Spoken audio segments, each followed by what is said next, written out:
Standard Oil.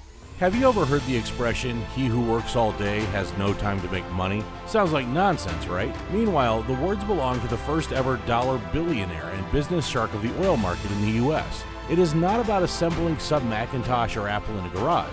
Sorry, Steve, it's all about oil. Stand in awe. Today, we are going to tell you about John Davison Rockefeller. And by the way, don't mistake him for his son, John Rockefeller Jr. It seems that the parents lacked imagination, and now it's up to us to deal with it. Let's just forget about the Masons and world conspiracies.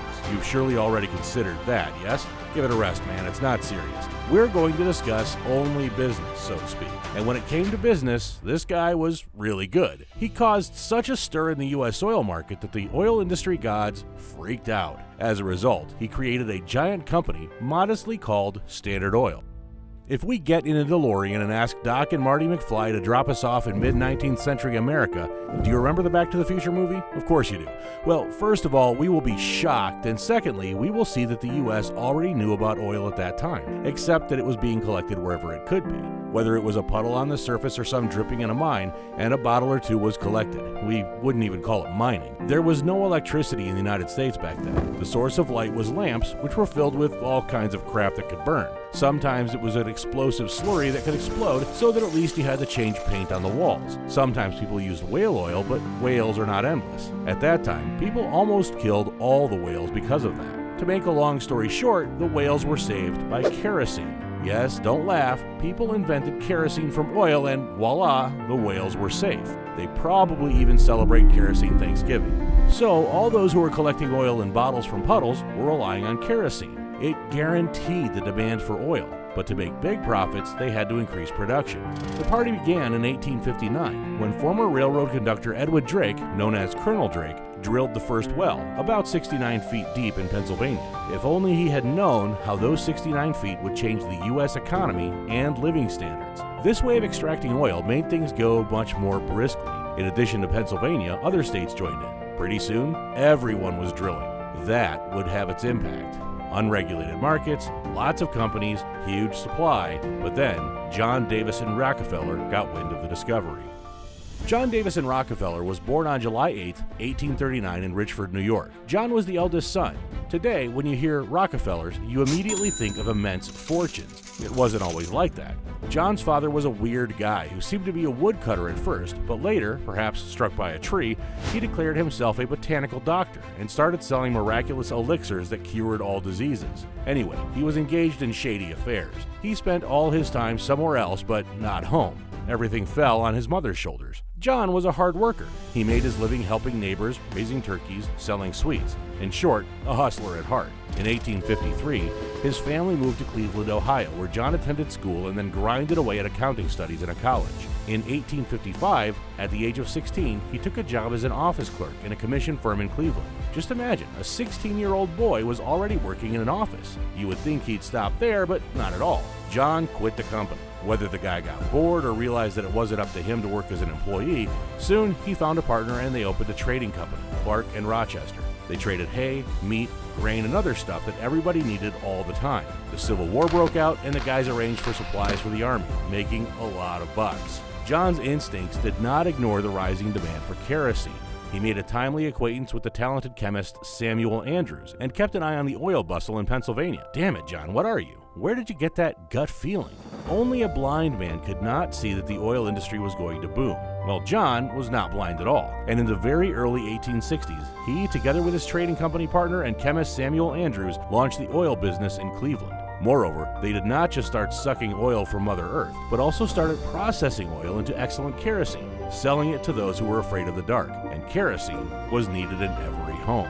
Then they bought a couple of ready-drilled wells in Pennsylvania and drilled a few themselves in Ohio. Anyway, business boomed.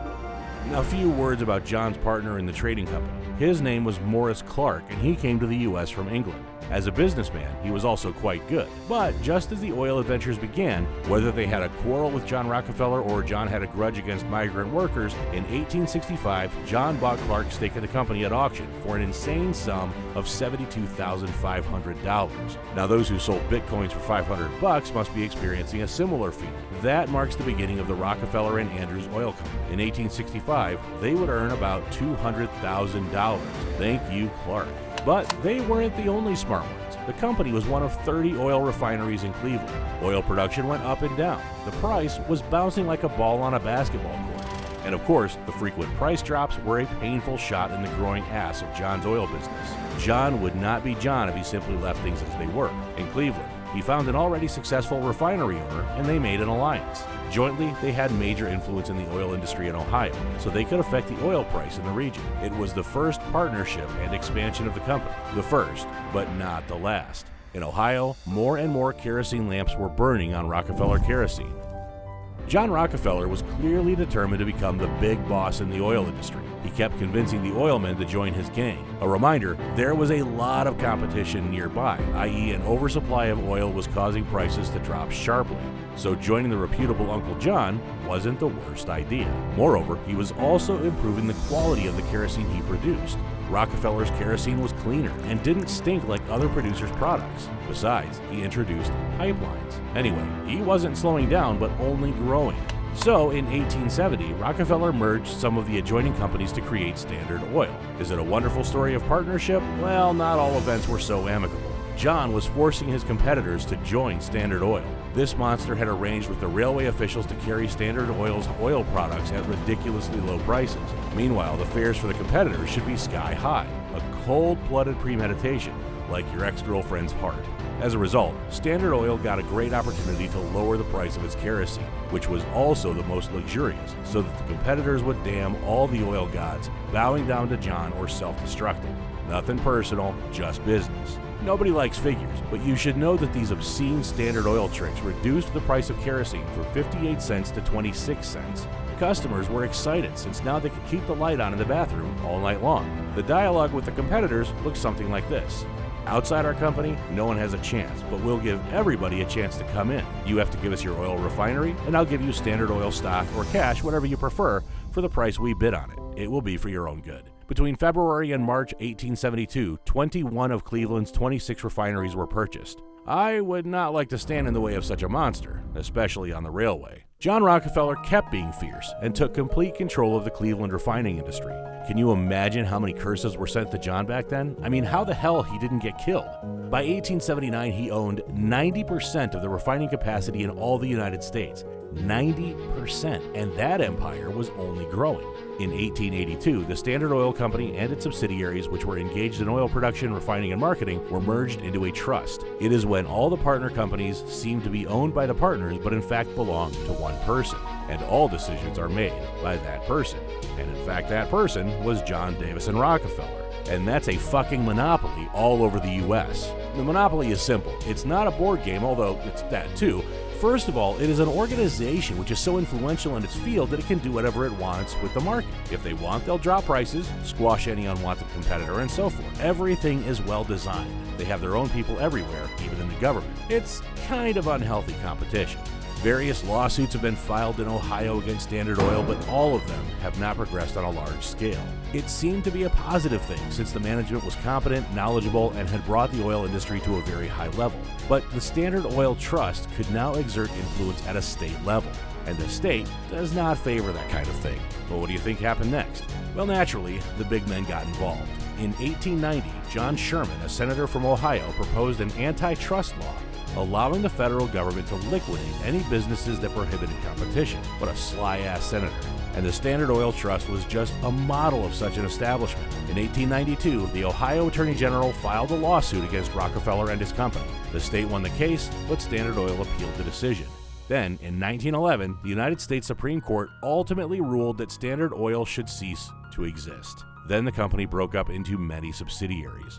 Several of them retained Standard Oil in their names. In the 1930s, huge oil reserves were discovered in the United States. This crashed the price of the black liquid. It also coincided with the Great Depression we covered in the previous video. During these hard times, many of the companies merged and changed their names. An interesting fact, some of them still exist today and are actually oil splashes of the Standard Oil giant. The story of John Davison Rockefeller is an insane example of business success and talent.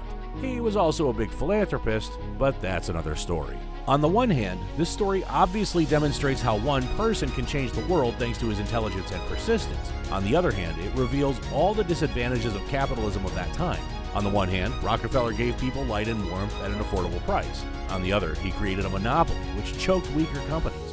The story has many contradictions. Please write your opinion in the comments. Thank you all for watching, subscribe to our channel, and we'll see you in a week.